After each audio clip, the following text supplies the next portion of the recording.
DD किसान, बदलते भारत की शान।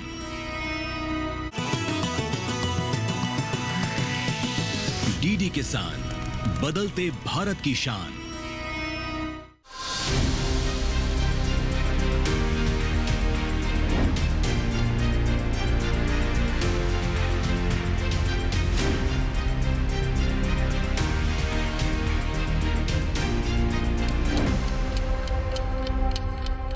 नमस्कार, दूरदर्शन किसान पर आप सभी का स्वागत है। आप देख रहे हैं कार्यक्रम विचार विमर्श और मैं हूं आपके साथ पुलकित शुक्ला। विचार विमर्श के इस कार्यक्रम में हर बार की तरह एक बार फिर से हम आप सबके सामने हाजिर हैं और आज आपको बताएंगे खेती किसानी के कुछ और महत्वपूर्ण पहलू, कुछ नई जानकारी, जिससे आपकी खेती किसानी में परिवर्तन तो आएगा, साथ ही साथ किसान भाई अपनी आमदनी को भी बढ़ा सकते हैं। आज खेती की ऐसी पद्धति के बारे में बात होगी जिससे किसान भाई साल भर आमदनी ले सकते हैं। साथ ही साथ जो इस तरीके से किसान भाइयों को जिस पर्यावरण स्थितियों से चुनौती का सामना करना पड़ता है, या फिर यूं कहें कभी ओलावृष्टि से या कभी बेमौसमी बरसात से लड़ना पड़ता है, जिसकी वजह से किसान भाइयों की फसल को काफी नुकसान हो जाता है। ऐसी स्थिति में किसान भाई अगर इस पद्धति को अपनाएंगे तो साल भर अच्छी पैदावार लेंगे, साथ ही साथ मार्केट में उसका अच्छा दाम भी उनको मिल पाएगा और सामाजिक और आर्थिक तौर पर हमारे किसान भाई मजबूत भी हो पाएंगे। तो आज के विचार विमर्श में हम बात करेंगे पॉली हाउस खेती के बारे में, या ग्रीन हाउस खेती की बात करें। कुल मिलाकर अगर बात करें संरक्षित खेती कैसे हो सकती है, कैसे किसान भाई इसकी शुरुआत कर सकते हैं, इसके अंदर क्या क्या पैमाने होते हैं, कहां से आप जानकारी ले सकते हैं, ये तमाम विषयों पर आज हम चर्चा करेंगे विचार विमर्श में और जानेंगे कि संरक्षित खेती से किसान कैसे जुड़कर अच्छी खासी कमाई कर सकते हैं। चर्चा की शुरुआत करेंगे कुछ खास मेहमानों से और आपको मिलवाते हैं सबसे पहले कुछ खास एक्सपर्ट से जो आपको तक इन जानकारियों को पहुंचाएंगे। डॉक्टर प्रवीण कुमार सिंह जी हैं, आपका बहुत स्वागत है सर। आप प्रिंसिपल साइंटिस्ट हैं IRI पूसा न्यू दिल्ली से।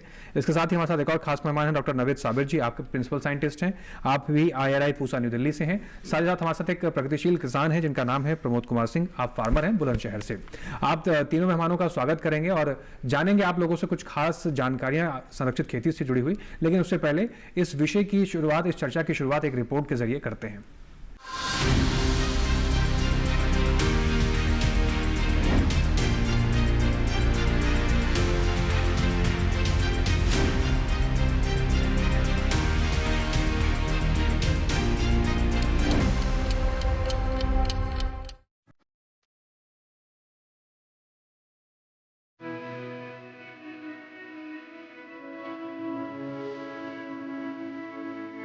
पॉली हाउस में खेती कृषि की एक ऐसी तकनीक है जिसमें खेती करने के लिए पहले वातावरण को अनुकूल बनाया जाता है और उसके बाद फसल उगाई जाती है।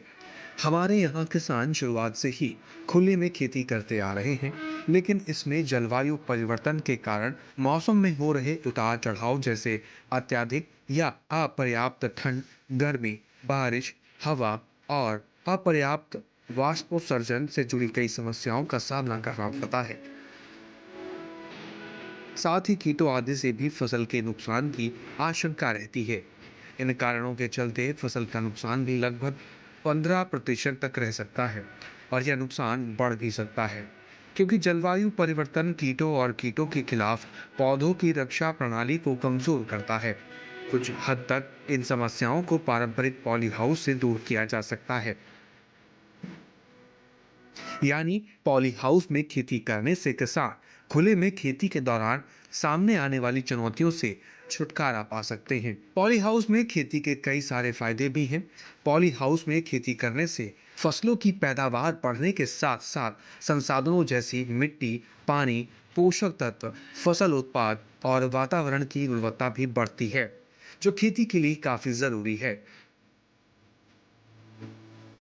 पॉली हाउस का उपयोग नर्सरी तैयार करने के लिए भी किया जाता है। इसमें बेमौसम फूल गोभी, बंद गोभी, भिंडी, खीरा, टमाटर और परवल आदि सब्जियों की खेती की जा सकती है। पॉली हाउस बनाने में किसानों को खर्च अधिक पड़ जाता है, लेकिन बेमौसम सब्जी उत्पादन होने से कीमत 3 से 4 गुना अधिक मिल जाती है। लेकिन पॉली हाउस बनाने से पहले कुछ बातों को ध्यान में रखना भी जरूरी है। इसके लिए ऐसी जगह चुनें जहां हवा कम चलती हो, दिन भर धूप रहती हो, साथ ही सिंचाई की भी उचित व्यवस्था हो। पॉली हाउस की दिशा पूर्व पश्चिम होनी चाहिए, जिससे सूरज की रोशनी पौधों को दिन भर ज्यादा समय तक मिलती रहे। पॉली हाउस जमीन से कुछ ऊंचाई पर उठा होना चाहिए, जिसमें नमी या पानी न रुके। जमीन की ढाल ऐसी होनी चाहिए कि सतह का पानी पॉली हाउस से दूर रहे, नहीं तो फसल में रोग आने की आशंका बढ़ जाती है। पॉली हाउस में खेती शुरू करने के लिए प्रशिक्षण लेना भी फायदेमंद रहता है। बता दें कि फसलों के लिए नई पॉली हाउस तकनीक विकसित करने की दिशा में भी काम किया गया है। इस तकनीक को retractable roof poly house technology कहा जाता है। इसमें स्वचालित रूप से खुलने और बंद होने वाली छत होती है, जो पीएलसी सॉफ्टवेयर का उपयोग करते हुए कंडीशन डेटाबेस से मौसम की स्थिति और फसल की जरूरतों के आधार पर संचालित होती है। यह प्रौद्योगिकी किसान को फसलों की जरूरत के हिसाब से खुले मैदान और नियंत्रित परिस्थितियों दोनों ही तरह से खेती करने के लिए लाभ प्रदान करने में मददगार है।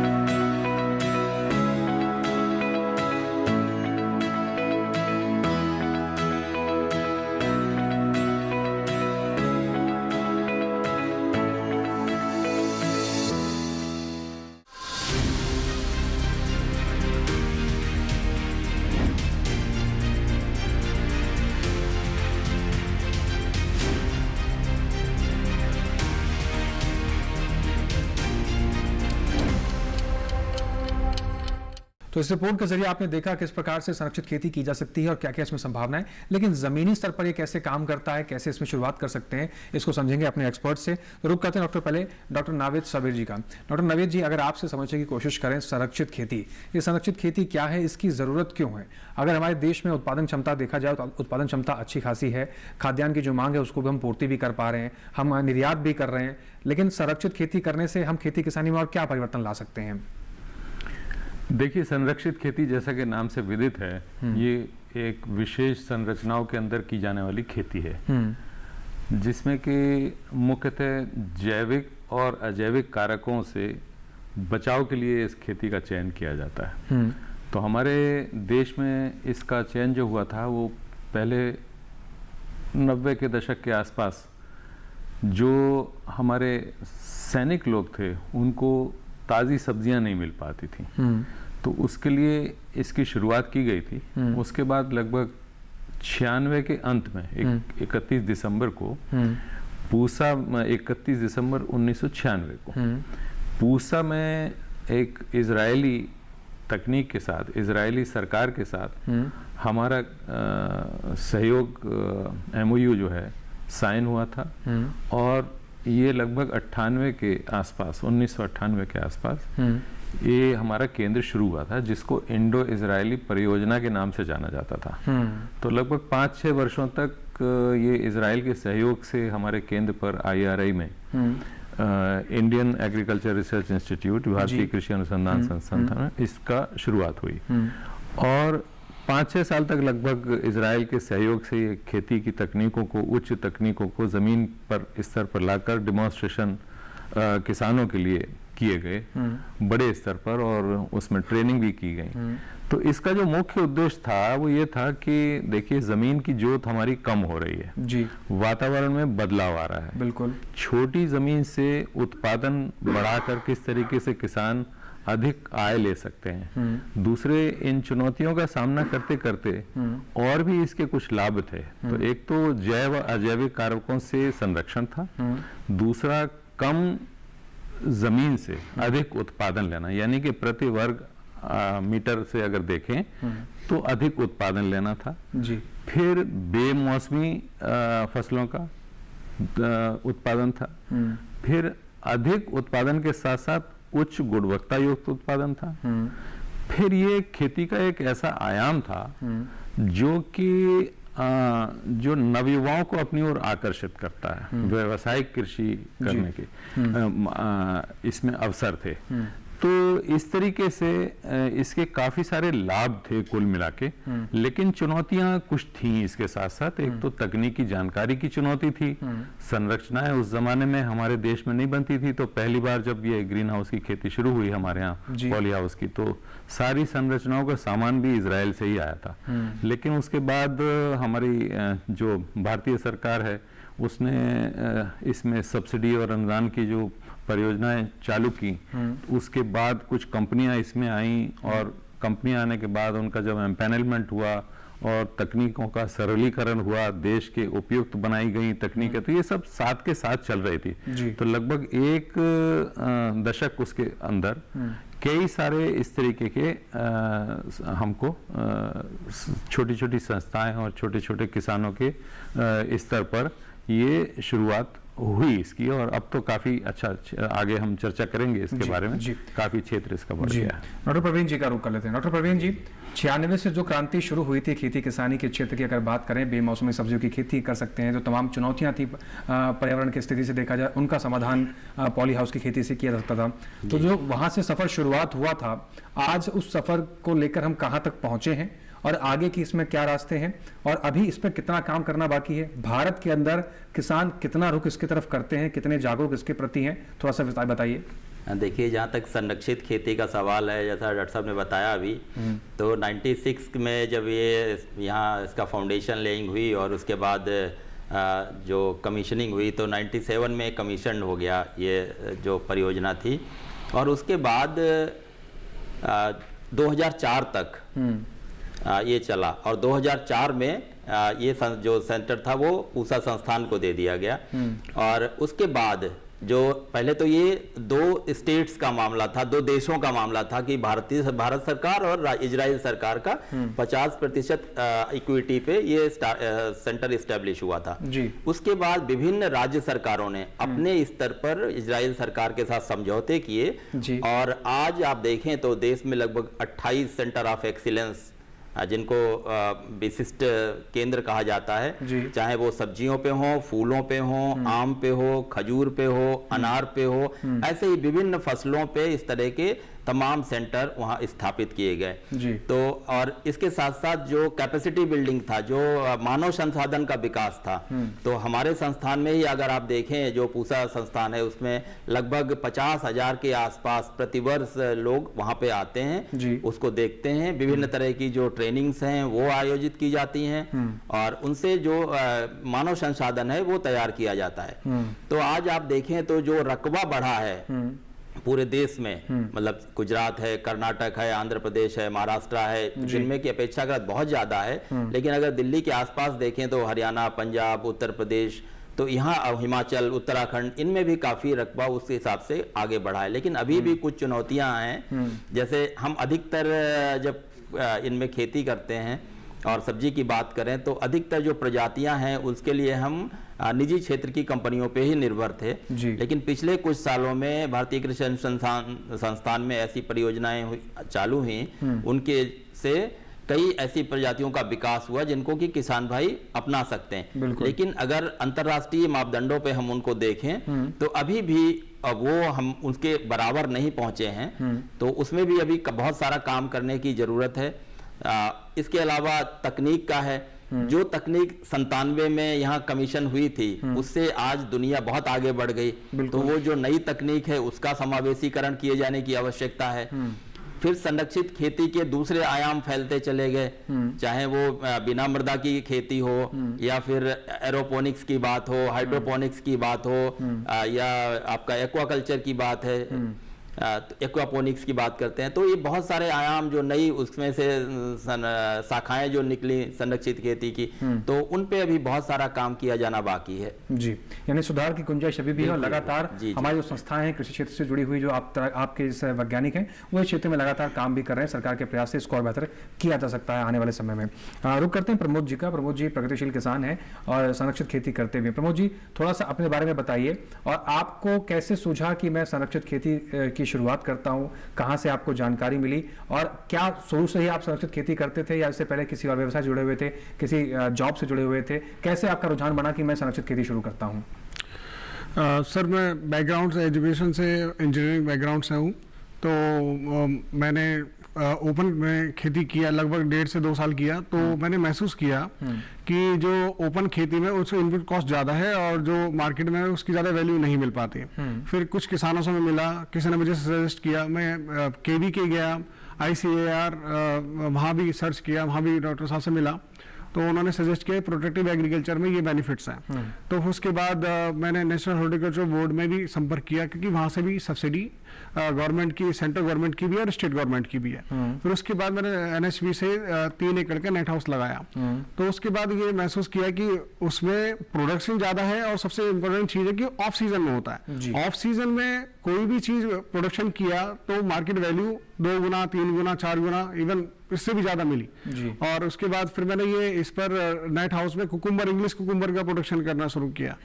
तो कुछ टाइम में थोड़ा सा मुझे दिक्कत हुई, महसूस हुआ, लेकिन उसके बाद मैंने उसे सीखा, फार्मर से भी गया, ICR में भी गया, वहां से धीरे धीरे करके उसका प्रोडक्शन को बढ़ाया और रेट भी अच्छे मिले और क्वालिटी के साथ प्रोडक्शन भी बहुत अच्छा रहा। तो ये ओवरऑल एक्सपीरियंस मेरा बहुत अच्छा रहा और इसे मैं और भी बढ़ा रहा हूँ। 3 एकड़ से भी मैं और ज्यादा बढ़ा रहा हूँ इसे। जी, आप तक सारी जानकारियां पहुंचाएंगे। फिलहाल यहाँ वक्त होगा एक छोटे से ब्रेक का। आप बने रहे विचार विमर्श के साथ, जानकारी का सिलसिला आगे भी जारी रहेगा।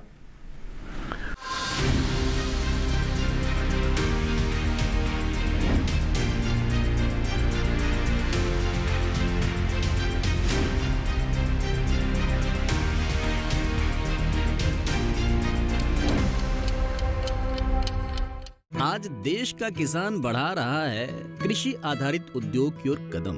उसकी इस यात्रा में साथ है SBI का agri and food enterprise loan. हर प्रकार की फूड प्रोसेसिंग तथा कृषि निर्यात इकाई के लिए संपूर्ण समाधान। ये लोन उपलब्ध है 1 लाख से 100 करोड़ की धनराशि तक और इसको चुकाने की समय सीमा है अधिकतम 10 साल। क्रेडिट गारंटी कवर की सीमा तक 0 कोलेटरल सिक्योरिटी। SBI का agri and food enterprise loan बन रहा है किसान की उन्नति का आधार।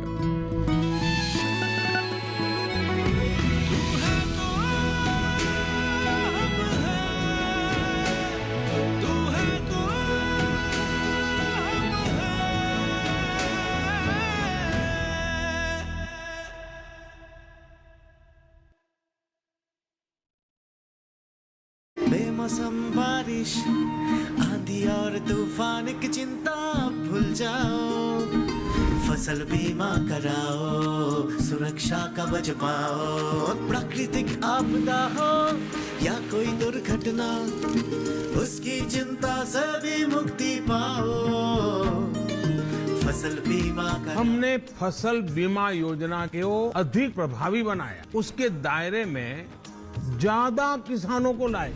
अब तक 23 करोड़ से अधिक किसान आवेदनों को फसल मुआवजा मिला। खरीफ फसल बीमा के लिए शीघ्र पंजीकरण कराएं। बैंक शाखा, बीमा कंपनी, कृषि ऋण समिति, जन सेवा केंद्र से संपर्क करें या www.pmfby.gov.in पर ऑनलाइन आवेदन करें। बीमा कंपनी के प्रतिनिधि से घर बैठे एड ऐप द्वारा बीमा करा सकते हैं। फसल बीमा से संबंधित जानकारी के लिए हेल्पलाइन नंबर 14447 पर कॉल करें। फसल बीमा कराओ, सुरक्षा कवच पाओ।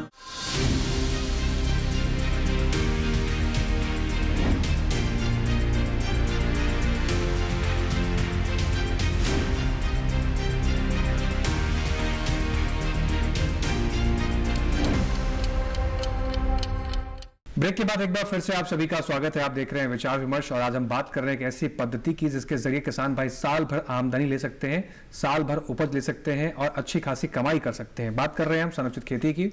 चर्चा को आगे बढ़ाते हैं, डॉक्टर प्रवीण जी का रुख करते हैं। डॉक्टर प्रवीण जी, ब्रेक से पहले हमें जाना कि कौन से किसानों के लिए उपयुक्त है और सबसे जरूरी जो हथियार है वो है जानकारी। जानकारी पहले हासिल करें, उसके बाद इस क्षेत्र में आगे बढ़ें। जानकारी के सिलसिले को आगे बढ़ाते हुए अगर आप समझने की कोशिश करें, किसान भाई ने सब कुछ समझ लिया, सब कुछ जान लिया कि कैसे शुरुआत करनी है, मार्केट को कैसे रीच आउट करना है, कैसे कैसे क्या करना है। अब बात आती है लागत की।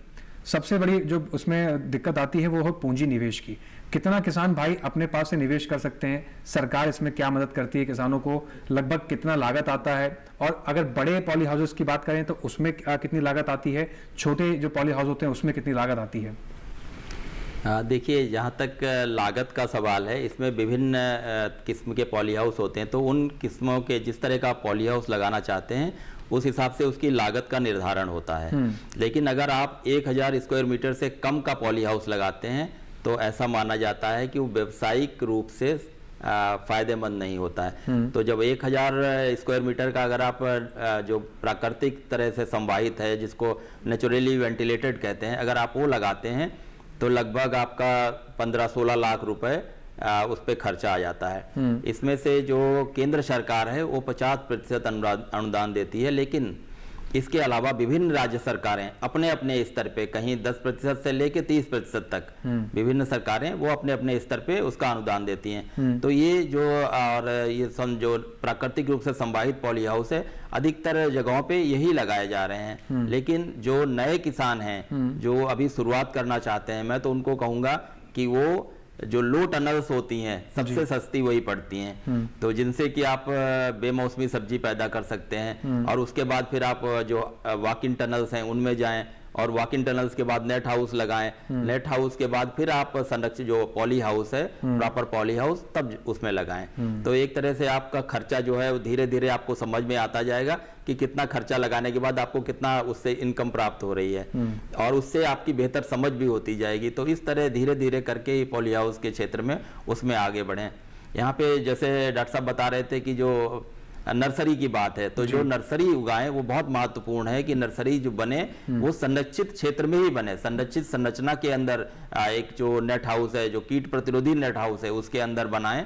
और आज समय ऐसा आ गया है कि ग्राफ्टेड सीडलिंग, जैसे पहले हम कलमी जो हमारे फलदार पौधे हैं उनकी बात करते थे, लेकिन आज कलमी सब्जी के पौधों की भी बात होने लगी है। बात ही नहीं होने लगी, आप पूरा छत्तीसगढ़ देखिए, गुजरात का हिस्सा है, जितना भी हमारा समुद्री तट है, हिमाचल प्रदेश का जहाँ की बैक्टीरियल विल्ट की प्रॉब्लम है, इन सब जगहों पे जो हमारी ग्राफ्टेड सीडलिंग है नर्सरी है, चाहे वो टमाटर की हो, शिमला मिर्च की हो, इसकी तरबूज की है, खीरे की है, उनका प्रयोग होने लगा है और वो काफी लाभप्रद साबित हो रही हैं। तो जो हमारे यहाँ के दिल्ली एनसीआर के किसान भाई भी हैं, मैं तो उन सब लोगों से भी अनुरोध करूंगा कि उस तरह की ही ग्राफ्टेड सीडलिंग्स का इस्तेमाल करें जो कि प्रतिरोधिता भी जिनमें है, क्योंकि वो अगर आपके जमीन में कोई भी दिक्कत है तो उसको भी काफी हद तक झेल सकती है। अगर वातावरण में तापमान ज्यादा हो जाता है, कम हो जाता है, कई बार पानी कम लग पाता है, तो उसको भी वो बर्दाश्त कर लेती है और आपका जो उत्पादन है उसको उसमें कोई कमी नहीं आने पाती है। तो इस तरह की जो नई चीजें हैं किसान भाई उनको अपना सकते हैं और उनसे ज्यादा फायदा ले सकते हैं। जी,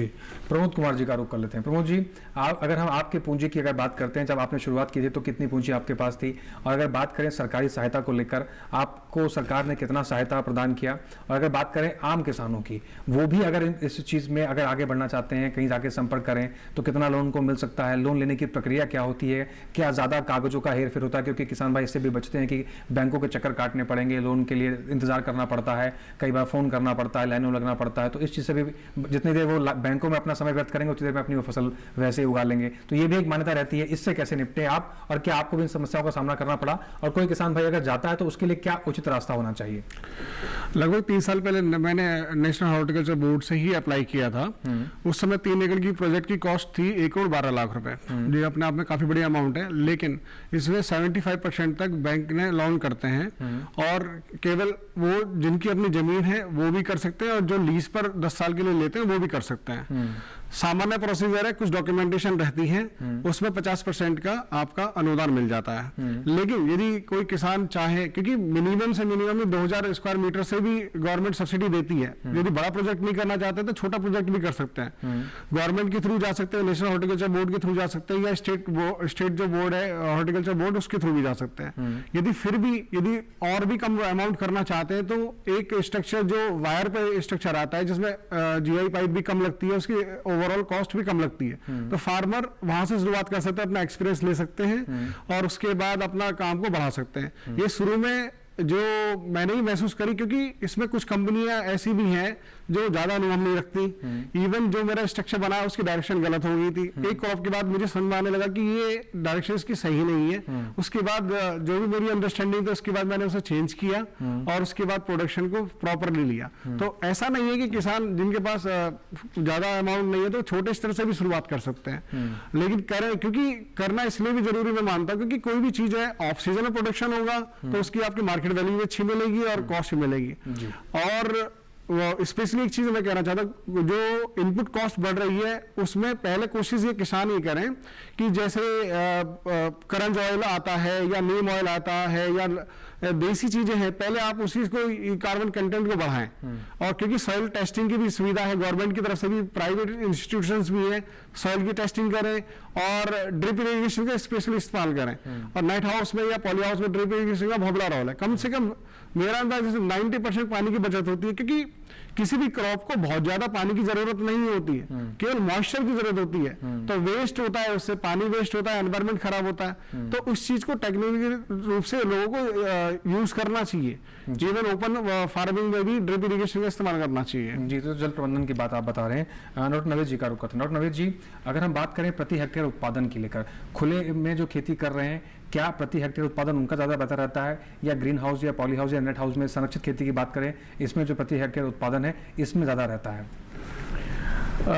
तकनीकी स्तर पर उत्पादन की रेंज जो है वो इतनी अधिक है कि हम कहते हैं 3 से 5 गुना तो आराम से होता है, 5 से 10 गुना भी हो सकता है, लेकिन संभावनाएं जो है और भी ज्यादा हैं। तो जैसे खुले खेत में टमाटर उगाते हैं, किसी ने अच्छी तकनीक नहीं लगाई 10 टन भी होगा, लेकिन रिकॉर्ड जाके 600 टन भी होगा प्रति हेक्टेयर। और शायद जो पौधा है उसकी जो क्षमता है कि सब कुछ भगवान का दिया ठीक हो तो 1000 टन भी हो सकता है, लेकिन वो सिर्फ किताबी स्तर पर है। लेकिन आमतौर पर ये जो है, अगर आप ड्रिप का प्रयोग करते हैं, मल्चिंग का प्रयोग करते हैं, स्टेकिंग का प्रयोग करते हैं, न्यूट्रिशन अच्छा लगा देते हैं, तो आप आराम से 2-3 गुना बिना पॉली हाउस के भी कर सकते हैं। उसके बाद जब आप नेट हाउस में जाते हैं तो उत्पादन क्षमता थोड़ी और बढ़ जाती है, क्योंकि उसका संरक्षण हो जाता है, वैरायटी दूसरी हो जाती है।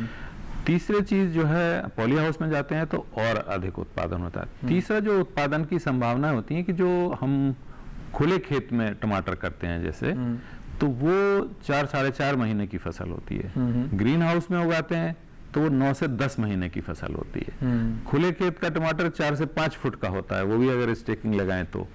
इसमें अनियत बढ़वार वाला टमाटर होता है जो 30 फुट भी 35 फुट भी लंबा हो सकता है। तो दूसरे फिर एक और मुख्य मुद्दा है कि जो खुले खेत में टमाटर लगाते हैं वो प्रति वर्ग मीटर 1-2 पौधे लगते हैं। संरक्षित खेती में आप 1 मीटर में 4 पौधे लगा सकते हैं प्रति वर्ग मीटर। तो आपकी पौधों की संख्या बढ़ जाती है, पौधों का समय बढ़ जाता है, पौधों की अनियत बढ़वार बढ़ जाती है, पौधों की गुणवत्ता बढ़ जाती है। जब आप संरक्षित खेती के अंदर ड्रिप इरिगेशन से बिल्कुल नियत मात्रा और प्रिसाइज जो सटीक मात्रा पानी की और सारे उर्वरकों की देते हैं, और उसका फसल का संरक्षण भी हो रहा है बुरे मौसम से, तेज हवा से, गर्म हवा से, ठंडी हवा से, और बरसात ओलों से बची हुई है फसल, तो आपके काफी कीड़ों से भी बचाव होता है। तो जब ये सारे अवस्थाओं में फसल उगती है तो उसकी उत्पादन क्षमता बहुत अधिक बढ़ जाती है। तो खुले खेत की अवस्था से अगर आप ग्रीन हाउस की खेती को कंपेयर करें तो 3 से 5 गुना उत्पादन तो बड़ी आम सी चीज है। और ये हमारे साथ प्रमोद जी बैठे हुए हैं, इन्होंने खीरे में भी देखा होगा, जैसे खीरे की भी फसल है तो वो आम खीरे की फसल से बिल्कुल अलग है। खीरा जो है खुले खेत में वो एक फसल में ही होता है, ग्रीन हाउस के अंदर आप पूरे साल उसकी खेती ले सकते हैं। नेट हाउस में थोड़ी सी समस्या होती है, क्योंकि नेट हाउस के अंदर चिलिंग इंजरी होती है जब सर्दी पीक पर होती है हमारे उत्तरी भारत में। लेकिन पॉली हाउस में इसकी खेती आप अच्छे से कर सकते हैं। लेकिन वही अगर राजस्थान में आप जाते हैं तो फिर वो गर्मी में बहुत गर्मी हो जाती है, तो वहाँ डस्ट भी बहुत हो जाती है, तो वहाँ थोड़ी सी समस्या आती है, तो वहाँ नेट हाउस बहुत कामयाब है। फिर नेट हाउस लगाते हैं तो अगर जहाँ बारिश अधिक आती है तो वहां जो है पानी के जमने की तो थोड़ा सा क्षेत्र के हिसाब से, फसल के हिसाब से होता है। लेकिन अगर आप इंग्लिश खीरे की जैसे हमने बात की, पार्थेनोकार्पिक खीरा, उसमें परागण की आवश्यकता नहीं होती है, पॉलिनेशन की नहीं होती है। अब टमाटर और कैप्सिकम की फसलों में तो आप उसको थोड़ा हिलाकर, वाइब्रेशन लगाकर, आप इवन जो है मोर पंख से, झाड़ू से हिलाकर भी उसका पॉलिनेशन हो जाता है। खीरे में उसकी भी आवश्यकता नहीं होती है। तो ग्रीन हाउस, पॉली हाउस में आप खीरे की 3 फसलें तो बहुत आराम से साल में ले सकते हैं। और खीरा जो है वो बहुत ही इसकी जो है आम किसान जो है ज्यादातर खीरा ही कर रहे हैं, क्योंकि इसकी 3 फसलें आ जाती हैं और उसको उगाना भी आसान होता है, उसकी मार्केट भी पूरे वर्ष रहती है। तो इसलिए जो है फसल का चुनाव अगर आपका ठीक है और उत्पादन तकनीक ठीक है तो आप 3 से 5 गुना उत्पादन तो बड़े सहज तौर से आप कर सकते हैं। बस वही जानकारी और उत्पादन तकनीक, सही चुनाव, संरक्षण का चुनाव, सही संरक्षण। जो किसान के स्तर पर समस्याएं पॉली हाउस में आती हैं, एक तो जानकारी, फिर संरक्षण का चुनाव, क्योंकि किसान को अक्सर नहीं पता होता है ये कीट अवरोधी नेट है या नहीं है, तो उसकी भी जानकारी लेना चाहिए। कीट अवरोधी नेट कौन सा होता है, कितना उसके 1 इंच में कितने छेद होने चाहिए, उसकी जानकारी भी। पॉलिथीन का चुनाव एक बहुत ही बड़ी समस्या, किसान को ये नहीं पता होता, वो समझता है ये पॉलिथीन भी जो है वो आम पॉलिथीन है, जबकि संरक्षित खेती में प्रयोगित होने वाली जो पॉलिथीन है उसमें बहुत सारी लेयरिंग होती है, बहुत स्पेशल पॉलिथीन होती है, उसमें 4-5 तरीके की लेयरिंग होती है, कई बार 7 तरीके की विशेषताएं उसमें पॉलिथीन में होती हैं। तो संरक्षण चुनाव, पॉलिथीन का चुनाव, मिट्टी का उपचार, मिट्टी की जांच, मिट्टी की तैयारी, बाकी पौध संरक्षण की तैयारी, लेबर, मार्केट, अगर ये 4-5 चीजों का ध्यान रखता है किसान जानकारी के साथ साथ और बहुत जागरूक रहता है तो संरक्षित खेती निसंदेह बहुत ही लाभ की खेती। जी डॉक्टर नवेद जी, आपने बहुत महत्वपूर्ण बातें बताई। डॉक्टर प्रवीण जी का रुख लेते हैं। डॉक्टर प्रवीण जी, जिस तरीके से हम हर बार ये कहते हैं कोई भी फसल की खेती करें, चाहे संरक्षित तौर पर करें, चाहे प्राकृतिक तौर पर जो खेती करते आ रहे हैं उसकी अगर हम बात करें, पारंपरिक खेती की बात करें, अगर हम देखते हैं कि कोई भी फसल का चुनाव करने से पहले हम ध्यान रखते हैं कि फसल की जो बीज आप ले रहे हैं या जो किस्म का चुनाव कर रहे हैं वो प्रमाणित संस्थानों से लें। वहीं अगर जब बात, जैसे डॉक्टर नवेद जी ने भी जिक्र किया कि पॉलीथीन कितनी है, 1 इंच में कितने छेद हैं, ये भी किसान भाइयों को जानकारी रखनी होती है। अगर हम बात करें इनके पॉलीथीन के चुनाव की या नेट हाउस के, ग्रीन हाउस के चुनाव की, क्या इसके लिए भी हमारे कृषि संस्थान जो है उन्होंने कोई गाइडलाइन जारी कर रखी है कि ये पहचान होती है, ये बिल्कुल सही है? क्योंकि मार्केट में हर तरह के कंपटीशन है, कोई डुप्लीकेट भी बेच रहा होगा, तो ये कैसे सुनिश्चित करें कि ये बिल्कुल सही मैंने चुनाव किया है, जो मेरा पैसा जा रहा है वो सही संस्थान के पास गया है, जो उत्पाद मैंने लिया, जो प्लास्टिक क्वालिटी मुझे मिल रही है वो बिल्कुल उपयुक्त है, उससे मेरा नुकसान नहीं होगा और जिस लक्ष्य के लिए मैं इस क्षेत्र में आगे बढ़ रहा हूं वो लक्ष्य मैं प्राप्त कर सकूंगा? देखिए, वैसे तो ब्यूरो ऑफ इंडियन स्टैंडर्ड्स जो है, भारतीय मानक संस्थान, इन्होंने सबके मानक स्थापित किए हुए हैं और अधिकतर जो स्टैंडर्ड कंपनीज हैं, जो भी चाहे वो नेट बनाती हैं या पॉलीथीन बनाती हैं, तो वो इन चीज़ों का ध्यान रखती हैं। और कुछ ऐसे जैसे होता है कि भरोसेमंद नाम हैं कंपनियों के, क्योंकि अधिकतर निजी क्षेत्र में ही है तो मैं किसी का नाम नहीं लेना चाहूँगा, लेकिन जो किसान भाई जो कर रहे हैं वो सब चीज़ों से परिचित हैं। और जो भी हम प्रशिक्षण कार्यक्रम, जो जैसे हमारा जो centre for protected cultivation technology, संरक्षित कृषि प्रौद्योगिकी केंद्र पूसा नई दिल्ली है, तो जो लोग यहाँ पे समय समय पर जो ट्रेनिंग प्रोग्राम्स ऑर्गेनाइज कराए जाते हैं उनमें किसानों को इनकी पहचान भी कराई जाती है, इनके बारे में बताया जाता है, उन कंपनियों के बारे में भी बताया जाता है। इवन कई बार तो हम उन कंपनीज के प्रतिनिधियों को भी आमंत्रित करते हैं कि वो किसानों को बताएं कि कहाँ पे सही चीजें हैं, कहाँ पे गलत चीजें हैं। और हमने ऐसे कई बार इंडस्ट्री और एकेडमिया इंटरफेस भी किए हैं, इवन हमने टीवी पे भी वो कार्यक्रम किए हैं कि जिसमें उनके प्रतिनिधियों के साथ साथ बातचीत हुई है। तो ऐसी चीजें हम समय समय पर करते रहते हैं ताकि किसान जागरूक रहे और जो है उसको ठगा ना जाए। इसके साथ जो आपने बात की कि बीजों की, तो जैसे अधिकतर बीज जो है वो अंतर्राष्ट्रीय जो कंपनियां हैं उनके बीजों का इस्तेमाल होता है जो किसान भाई करते हैं। लेकिन अभी पिछले 3-4 सालों के भीतर ऐसी कई सारी प्रजातियां जो पूसा संस्थान द्वारा निर्गत की गई हैं किसानों की इस संरक्षित खेती के लिए, मैं कुछ नाम लेना चाहूँगा उसमें। जैसे जो खीरे की बात करते हैं, तो जो ये खीरा होता है, जैसा डॉक्टर साहब ने बताया कि इसमें परागण की आवश्यकता नहीं होती है क्योंकि इसमें केवल मादा फूल ही आता है जी। तो ये जो गैनोसियस हाइब्रिड्स हैं और पार्थेनोकार्पिक है, क्योंकि इसमें बीज नहीं बनता है, तो हमारा एक दिल्ली पूसा पार्थेनोकार्पिक 6 करके हाइब्रिड है पूसा संस्थान का, किसान भाई उसको इस्तेमाल कर सकते हैं और वो लगभग जो हमारी अंतर्राष्ट्रीय मापदंडों के अनुरूप ही उतना ही उत्पादन दे देता है।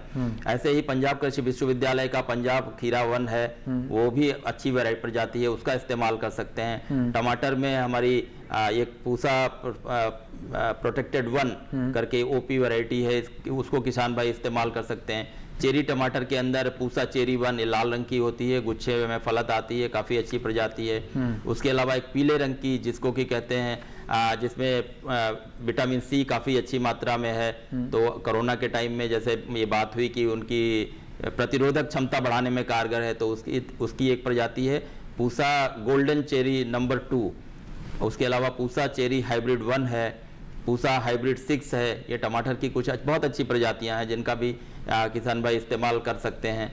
और ऐसे ही शिमला मिर्च में ऐसी हमारे पास अभी कोई प्रजातियां नहीं हैं, लेकिन उनमें हम अधिकतर जो अंतर्राष्ट्रीय कंपनियां हैं उनकी प्रजातियों का इस्तेमाल करते हैं।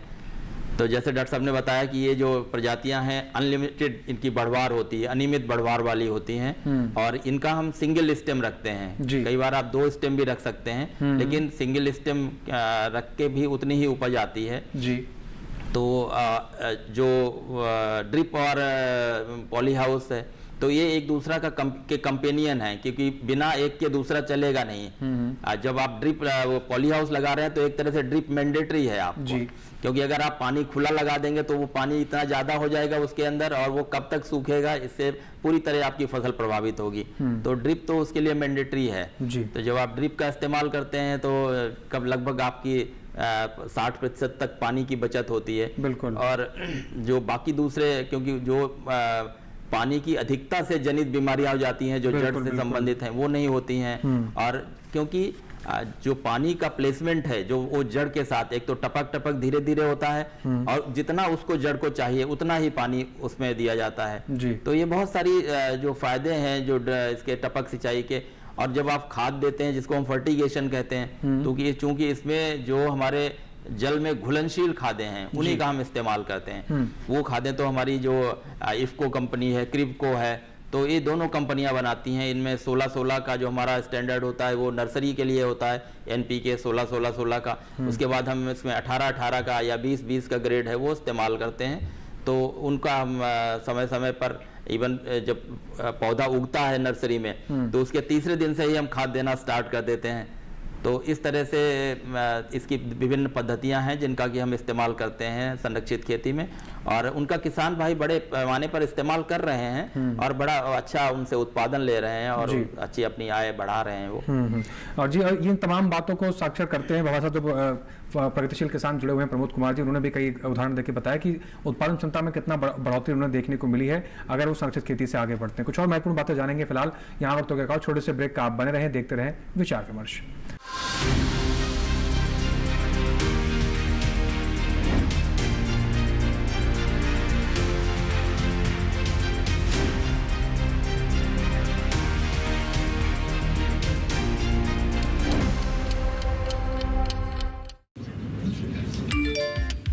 Work from home, high salary, बस एक क्लिक में। अरे वाह! अनजान लिंक्स पर क्लिक मत कीजिए। RBI कहता है जानकार बनिए, सतर्क रहिए।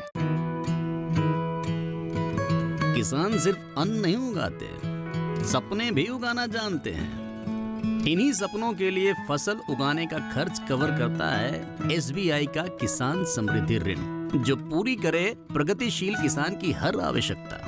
ये लोन उपलब्ध है 5 लाख से 50 करोड़ की धनराशि तक। इस लोन में मिलती है क्रॉप साइकिल के अनुसार भुगतान की सुविधा।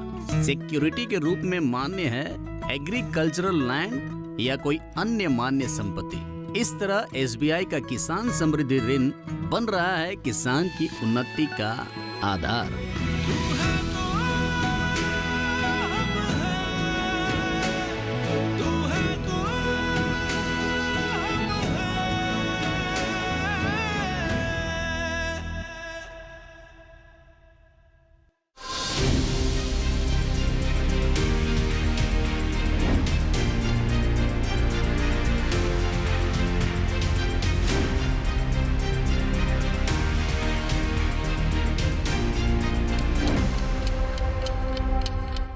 ब्रेक के बाद एक बार फिर से आप सभी का स्वागत है। आप देख रहे हैं विचार विमर्श और कार्यक्रम के अंतिम पड़ाव में हम पहुंच चुके हैं। कुछ और महत्वपूर्ण जानकारी ले लेते हैं अपने खास एक्सपर्ट से। डॉक्टर नवेद जी का एक बार फिर से रुक करते हैं। डॉक्टर नवेद जी, अगर हम बात करें रकबे को लेकर, जो संरक्षित खेती का रकबा है हमारे देश के अंदर, अभी वो लगभग कितना पहुंच चुका है, आने वाले समय में हमारे लक्ष्य कितने हैं, कहां तक हम पहुंचना चाहते हैं, और एक सबसे महत्वपूर्ण बात जो इसमें देखने को मिल रही है कि किसान भाई अगर संरक्षित खेती की तरफ मुड़ना चाहते हैं तो कहां कमी आ रही है कि हम नहीं मुड़ पा रहे। जो हमारा लक्ष्य है उसको हासिल करने के लिए किसानों को और क्या प्रोत्साहन देना पड़ेगा, किस तरीके से समझाना पड़ेगा, और अगर किसान के नजर से देखा जाए तो वो अगर नहीं मुड़ना चाहते हैं तो उसकी वजह क्या है और उसका समाधान हम कैसे कर सकते हैं। देखिए, संरक्षित खेती का जो पूरा रकबा है वो ऐसा माना जाता है कि लगभग 2.5 लाख एकड़ है। और अगर इसको हम कंपेयर करें दूसरे देशों से, जैसे चाइना है, तो चाइना में इसका एरिया करीब 3.5 मिलियन 35 लाख एकड़ के आसपास है जी। और कुछ एरियाज हैं, जैसे स्पेन है, उसमें अल्मेरिया का एरिया है, तो वहाँ पर क्या है कि लो कॉस्ट स्ट्रक्चर, जो कम लागत वाली संरचनाएं हैं जी, उसमें अधिक खेती करते हैं। लेकिन क्योंकि कम लागत, वहाँ के क्षेत्रों में क्या है, मौसम हमारे से थोड़ा बेहतर है, क्योंकि हमारे यहाँ 3 सीजन आते हैं जी। और अगर हमने एक बार संरचना बना ली तो वो तो हमें तीनों मौसमों में उसका ध्यान रखना पड़ेगा, खासतौर से उत्तर भारत में। तो वो मैंने जैसे पहले भी बताया कि जो क्षेत्र के अनुकूल है उसके हिसाब से आपको संरक्षण का चुनाव करना पड़ेगा। जहां तक आपने बताया कि किसानों को क्या समस्याएं आ रही हैं, देखिए, भारत सरकार ने इतनी जबरदस्त अनुदान दे रखे हैं इसमें, सब्सिडी, कि उसमें तो बहुत अधिक समस्या नहीं आती है जी। लेकिन जब तक आपका रकबा प्रति किसान अधिक नहीं होता है तो वो एक समस्या आती है। बिल्कुल। जितना छोटा एरिया होगा, डॉक्टर प्रवीण ने अभी बताया कि अगर 1000 मीटर से कम का एरिया होगा तो हर चीज की एक वो होती है ना, वॉल्यूम, अगर जब तक आप नहीं लाओगे तो प्रति वर्ग मीटर लागत आपकी बहुत अधिक हो जाती है। बिल्कुल। तो आपकी जो लागत लाभ अनुपात होता है और जो आपका वापस पैसा आता है वो 3 से 5 साल हो जाता है। और अगर छोटा एरिया होता जाएगा तो आप 6-7 साल में उसकी कीमत निकलेगी सब्सिडी के बावजूद भी। बिल्कुल। तो इसमें क्या है, सबसे अच्छा जो तरीका है, जैसा कि मैंने पहले भी जिक्र किया था, कि क्लस्टर डेवलप करने का है जी। अभी अच्छी बात ये हुई है कि भारत सरकार ने एक बार फिर से इसमें जो सब्सिडी है उसकी मात्रा बढ़ा दी है जी। तो पहले लगभग 56 लाख मिलती थी, हाँ। अब लगभग 1 करोड़ तक सब्सिडी इसमें किसानों को मिल जाएगी। तो एक किसान जो है वो 6 एकड़ के आसपास नेट हाउस और 3 एकड़ के आसपास का पॉली हाउस जो है खाली इसके लागत से बना सकते हैं। तो अब उनके पास जो है एक तरीके से उनका क्लस्टर वाला जो अप्रोच था वो आधा तो प्रॉब्लम सॉल्व हो गई। लेकिन अगर 4-5 किसान मिलके ये तय करते हैं कि भाई हम साथ में ट्रेनिंग लेंगे, साथ में अपने गांव में सब्सिडी लेंगे, और अगर जिस जिस क्षेत्र में भी दिल्ली के आसपास, इवन राजस्थान में कुछ एग्जाम्पल जॉबनेर के आसपास ऐसे बने हैं जहां सैकड़ों किसानों ने पॉली हाउस या नेट हाउस की खेती करने का फैसला कर रखा है जी। और वो अच्छा कर रहे हैं। उसमें से कई किसानों को तो अच्छा परफॉर्म करने के लिए राज्य सरकारों ने उनको इनाम भी घोषित किए हैं और वो किसान अक्सर मदद भी करते हैं। तो आपको चाहिए कि सबसे पहले क्लस्टर डेवलप करें जी। और उस क्लस्टर के साथ अगर आप अपनी मार्केटिंग को भी जोड़ लेते हैं तो कृषि में जो सहयोग है वो सामाजिक सहयोग से भी अधिक काम करता है जी। तो अगर आप अपनी जानकारियां लेते हैं, जैसे कि अभी डॉक्टर प्रवीण ने एक रायपुर की मिसाल दी थी, तो किसानों ने अपनी ग्रुप बनाए हुए हैं, तो वो अपना वर्कशॉप भी करते हैं, संगोष्ठी साल में एक बार करते हैं, उसमें वैज्ञानिकों को बुलाते हैं, क्योंकि हर किसान के लिए संभव नहीं है जी। कि देश में करोड़ों किसान हैं, बिल्कुल। कि कितने वैज्ञानिक उनको सहयोग रोज मर्रा की जरूरतों के हिसाब से दे सकते हैं, तो जिसे हैंड होल्डिंग कहते हैं अंग्रेजी में। तो इसके लिए बेस्ट ये है कि क्लस्टर में अगर एक ही जगह पे 20-25 किसान हैं एक गांव में और वहां पर एक समारोह का आयोजन करते हैं, एक विशेषज्ञ को भी बुला लेते हैं, तो उनकी जो खेती होती है पूरी विज्ञान के साथ, व्यवसाय के साथ, लागत के साथ और आगे आने वाली जितनी नई नई पद्धतियां हैं उन सब की जानकारी के साथ सुचारू रूप से चलती रहती है। इसी तरीके से अगर आपने अकेला ग्रीन हाउस बनाया हुआ है और आपके कोई रिपेयर की जरूरत पड़ती है तो आपने चुनौती ज्यादा रहती है, तो बहुत ज्यादा चुनौती रहती है। और अगर वहीं अगर 15-20 खेत हैं एक ही गांव में, ग्रीन हाउस है एक ही गांव में, तो फिर वो रिपेयर वाले मिस्त्री वहां अवेलेबल रहते हैं, छोटी मोटी रिपेयर कर देते हैं, वरना उनको दूर शहर से आना पड़ता है। ये है छोटी सी बात जी। लेकिन इसके रोजमर्रा की जो किसान की परेशानियां हैं उसमें बहुत वो हो जाता है। दूसरा, मार्केट में भी अगर आपका खीरा टूटता है और वो सिंक्रोनाइज कर लेते हैं कि भाई हर तीसरे दिन पे हम तोड़ेंगे, तो उसी दिन ट्रक आ जाएगा तो सबका खीरा लेके चला जाएगा, वरना आपको लेके जाना पड़ेगा। तो हर स्टेप पर, हर कदम पर आपकी लागत कम होती है। इसलिए क्लस्टर जो एक तरीका है ग्रीन हाउस का, वो बहुत ही ज्यादा आवश्यकता है, क्योंकि अभी हमारे यहाँ रकबा बहुत कम है और आगे आने वाले जैसे जैसे हमारे वातावरण की ये जो परिवेश बदल रहा है और क्लाइमेट चेंज जिसको कहते हैं, पर्यावरण बदल रहा है और अच्छी तरफ नहीं बदल रहा है, बुरी तरफ बदल रहा है। बारिशें एक अचानक हो जाती हैं, गर्मी बहुत पड़ती है, तो इसके हिसाब से ये संरक्षित खेती वातावरण के हिसाब से करने के लिए बहुत अधिक है और अच्छी अवसर है और इसमें बहुत आयाम हैं इसके, जैसे कि लो टनल से लेके मल्चिंग से लेके नेट हाउस से लेके पॉली हाउस से लेके वो क्लाइमेट कंट्रोल पॉली हाउस से लेके ओपन वेंटिलेटेड से पॉली हाउस, यानी कि बहुत सारी संरचनाएं। लेकिन जानकारी के साथ ही आगे बढ़े और जानकारी के बिना अगर आप इसमें आगे बढ़ते हैं तो जैसे कई बार जिक्र किया गया है कि आपके हाथ कुछ नहीं लगेगा, अपना नुकसान कर बैठेंगे। डॉक्टर प्रवीण जी का रुख करें। डॉक्टर प्रवीण जी, अगर तुलनात्मक आंकड़ों के हिसाब से अगर बात करें, आपने सब्जियों का जिक्र किया कि तमाम तरह की बेमौसमी सब्जियों भी उगा सकते हैं। एक वर्ग ऐसा भी है हमारे देश में जहां पर फूलों की खेती को बहुत महत्व दिया जाता है और फूलों की खेती भी एक ऐसी खेती है जिसके जरिए अच्छी खासी कमाई की जा सकती है। निर्यात में अगर क्षेत्र में देखा जाए तो बहुत ज्यादा मांग रहती है। अगर poly house, green house, net house की खेती के परिप्रेक्ष्य से फूलों की खेती को देखा जाए, वो हमारे देश में कितना हो पा रहा है और उसके लिए अगर कोई किसान इस चीज को देखना चाह रहा हो, उस क्षेत्र की वजह से किसान इससे जुड़ना चाह रहा हो, उसके लिए क्या जानकारियां हैं, कहां से जानकारी ले सकता है, कौन कौन से फूलों को उसमें उगा सकता है?